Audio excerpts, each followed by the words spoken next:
So one day, in the sacred court of Guru Gobind Singh Ji Maharaj, all the Sikh gathered around Guruji.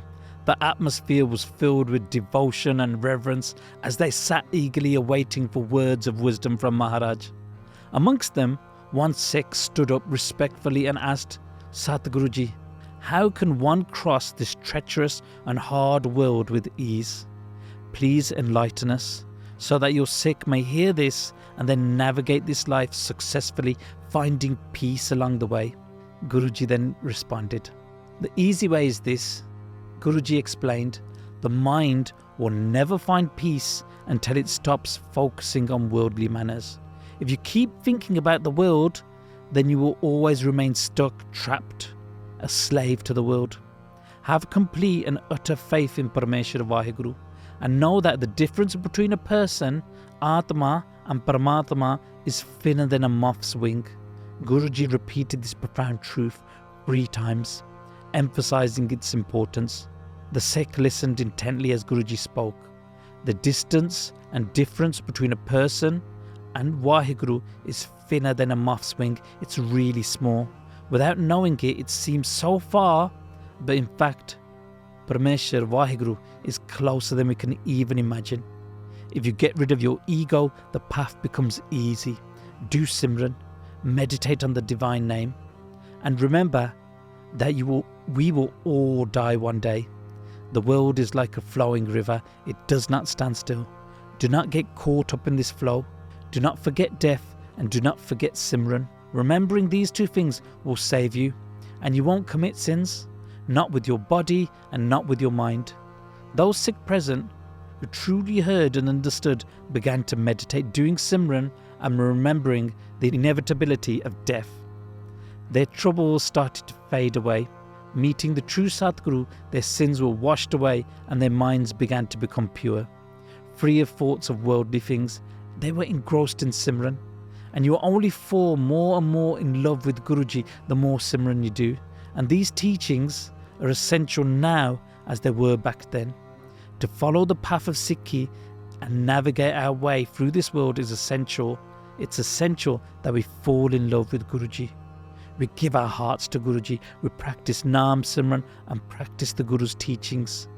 And always remember, this world and this life is temporary, and death will come at any time. The Sikh of old dedicated themselves to the teachings of the Guru. They practiced Shastra Vidya to protect themselves and the righteous from the wicked. They let go of worldly attachments and wealth. They connected deeply to the Guru's lotus-like charan, finding peace and purpose in their devotion, in Simran and in Seva.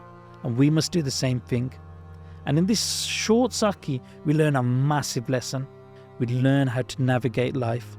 And the number one thing being to always contemplate the divine, the true name, to jap Naam, read Bani, do Simran, focus on God, on Rab, on Waheguru.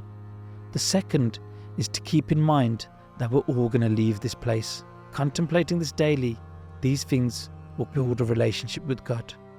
And remembering that one day we will leave, then we understand that all these things that cause us stress, all these things in the world that take place, they don't matter.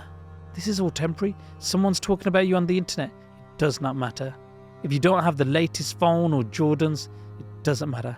If you never got invited to a certain event or program, it doesn't matter.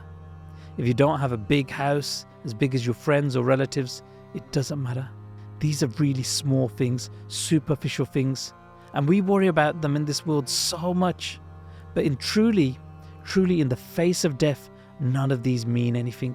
And we only get a set amount of days here on earth. We only get a set amount of time to jap Naam. We only get a set amount of Amrit Vele. Each one missed is an opportunity gone that we will never get back. Our time here is limited and it's sacred. Use it to jap Naam, to inspire and help others. To make a difference in someone's life is to make a difference into the world. And there was once a young girl who was at the beach. And on the beach, thousands of starfish had been washed ashore. And on the sand, they lay there dying. And the girl was running up and down the beach, picking them up and throwing them back in the water. And when I mean thousands, there were thousands of starfish dying on the beach. And there's a grumpy old man like me sitting and watching this young girl run up and down the beach, picking starfish and throwing them back in. And then he approached her and he said, "You're not going to make a difference. There's thousands of starfish dying. Just stop. There's so many. You're not going to make any difference now. Just leave it." The girl looked at the man, picked up a starfish, looked him in the eye, threw it in the water, and then said to him, "It made a difference to that one, didn't it? And we too can make a difference. It doesn't matter how big or how small. It just matters that we try. It just matters that we do something." Bol chuk maaf karna. Waheguru ji ka khalsa. Waheguru ji ki fateh. If you enjoyed this video, please like, comment, share and subscribe. Please donate and help spread Guruji's message. Link is in the description below. Waheguru ji ka khalsa. Waheguru ji ki fateh.